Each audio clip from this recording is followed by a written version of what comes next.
So this is part of the trail that we are getting to walk on.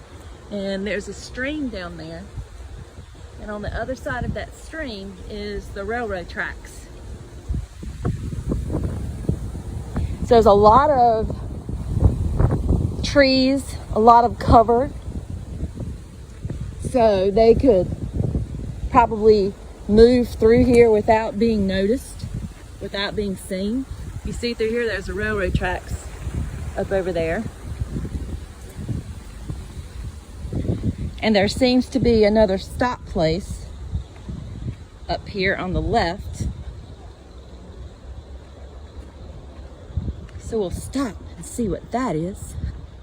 This is really nice if you guys get to come. It doesn't cost anything to get in, it's free. You could just park and start walking and stop and looking at everything. It's a great way to get a taste of the history of our country and the steps that help make us the United States of America.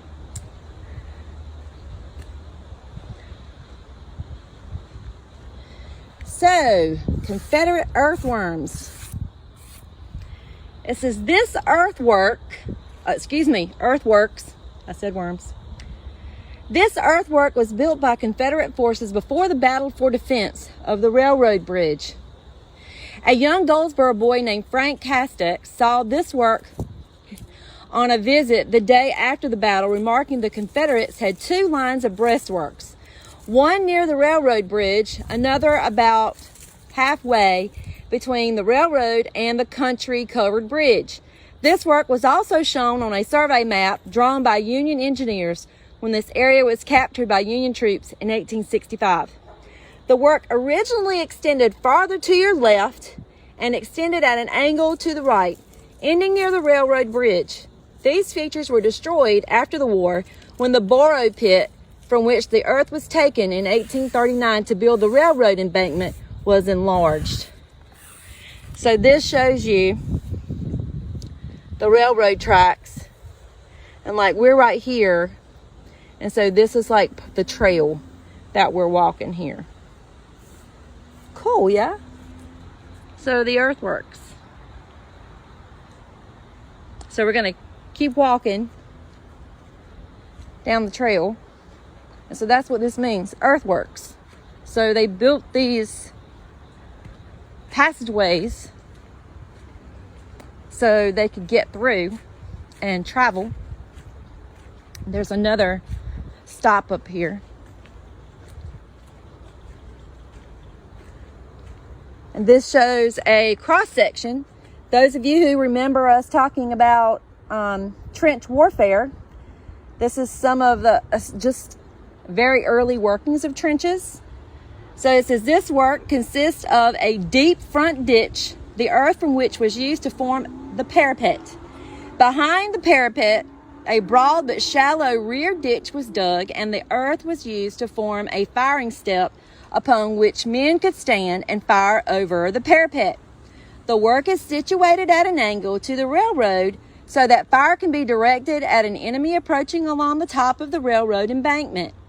This work could have been used by infantry or with the addition of a wooden platform over the rear ditch by artillery. So when we talked about trench warfare, we talked about how men got down in the ditch or in the trench, and they could stand on ladders or steps on the side and fire over. Okay, so the parapet is the very top. And then you have a rear ditch and a firing step so people can hide down here. And people that are on duty or are firing, they're up here on this firing step. So that's what this cross section looks like. And there's another one up here on the trail.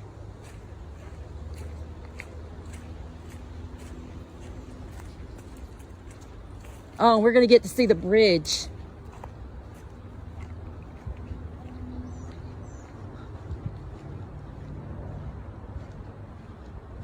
So this is the bridge. I'll show you just a second. See if I can be really careful. So if you look very closely, around the trees. Let me come back this way.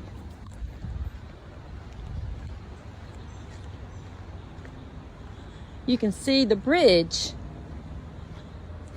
that they were trying to blow up and defend. So there's the bridge.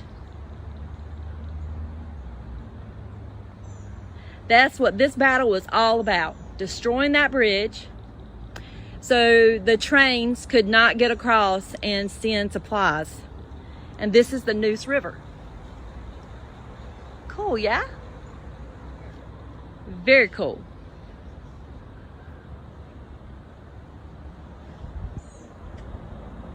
So we're gonna walk back over here